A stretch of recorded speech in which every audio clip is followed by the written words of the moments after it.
Christy Ferman binalaan ang It's Showtime fans.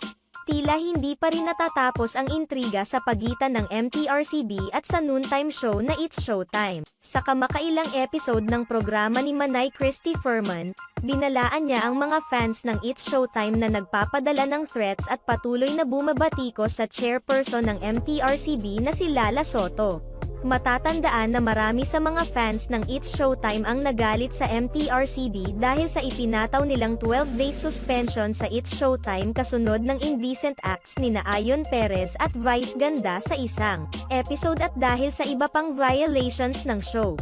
Ito, sa kabila ng pagdidiin ni Lala Soto na wala siyang kinalaman sa desisyon ng kanilang ahensya na suspindehin ang It's Showtime.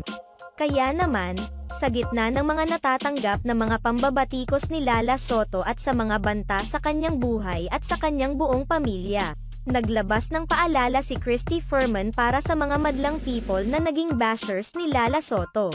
Ayon kay Christy Ferman, dapat na maghinay-hinay sila sa mga ibinabatong salita laban kay Lala Soto dahil wala naman umanong kasalanan si Lala.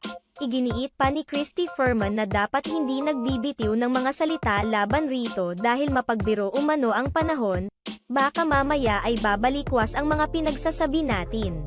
Sa kabilang banda, hinahangaan rin ni Manay Christy Ferman ang pagkakaroon ng malawak na kaisipan ni Lala Soto at sa paraan sa pagtanggap nito sa mga pambabatikos at negatibong komento laban sa kanya at sa kanyang buong pamilya. Hinamon pa ni Manay Christy Ferman ang mga bashers ni Lala Soto na lumantad at magpakilala sa totoo nilang identity upang magkaalaman sakaling edemanda sila ni Lala Soto.